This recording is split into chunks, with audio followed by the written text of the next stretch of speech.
علشان ايا كان سلطانه. خلي بال حضرتك محدش يستاهل الكلام ده. انت عارفه سيدنا سليمان عليه السلام ده اكبر ملك على وش الارض عليه السلام. في يعني انتوا عارفين انه كان بيكلم الطيور والحيوانات كانت تربط ظله لما يمشي عليه السلام. في يوم من الايام ما لقاش الهدهد، قال ما لي لا ارى الهدهد ام كان من الغائبين لأعذبنه عذابا شديدا او لأذبحنه. ده كلام قرآن مش كلامي والله. لما ما لقاش الهدهد قال ما لي لا ارى الهدهد ام كان من الغائبين. طب الحكم يا سيدنا قال لأعذبنه عذابا شديدا او لأذبحنه.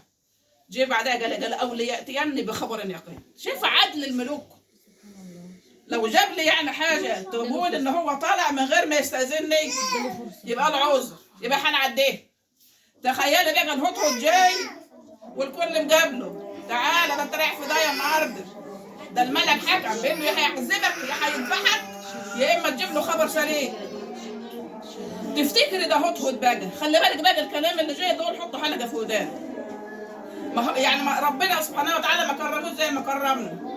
ده خلق ربنا خلقه عشان يخدمني سبحان الله العظيم. وكل اللي زي ما بيقولوا شايفينه هو داخل الحق. انت اللي كنت فين؟ ما استاذنتش من الباشا ليه؟ ما استاذنتش من الملك ليه؟ ده حكم فيك.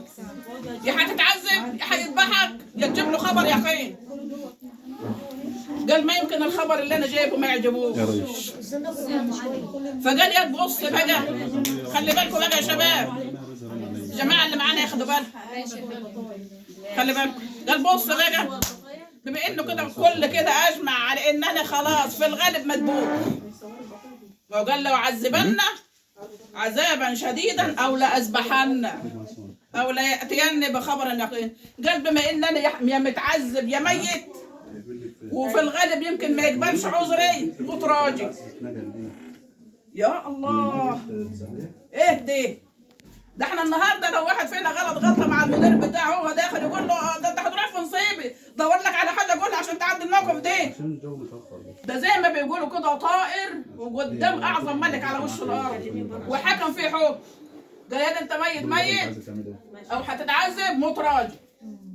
وقف قدام سيدنا سليمان وقال له احط بما لم تحط به. يا الله ايه الادب العالي دي. وجئتك من سبأ بنبأ يقين ان وجدت امرأة تملكهم وجدتها وقومها يسجدون للشمس من دون الله.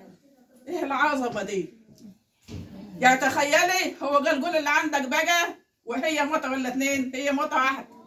تخيلي داخل على الملك هو خلاص عرف انه انتهى. قال له انا عرفت اللي انت ما تعرفوش. ورغم ذلك من ادب سيدنا سليمان قبل عذره وبعد سبحان الله العظيم لملكة سبأ سبحان الله العظيم. وبقيت القصه احنا عارفينها. الكلام ده عايز يقول ايه؟ عايز يقول ان انت يا مسلم انت الاولى بان انت تبقى راجل في المواقف. محدش يهزك. اصل هو خلي بالك مفيش حد بيموت الا بامر الله، مفيش حد يقدر يخطو خطوه الا باذن الله، محدش يقدر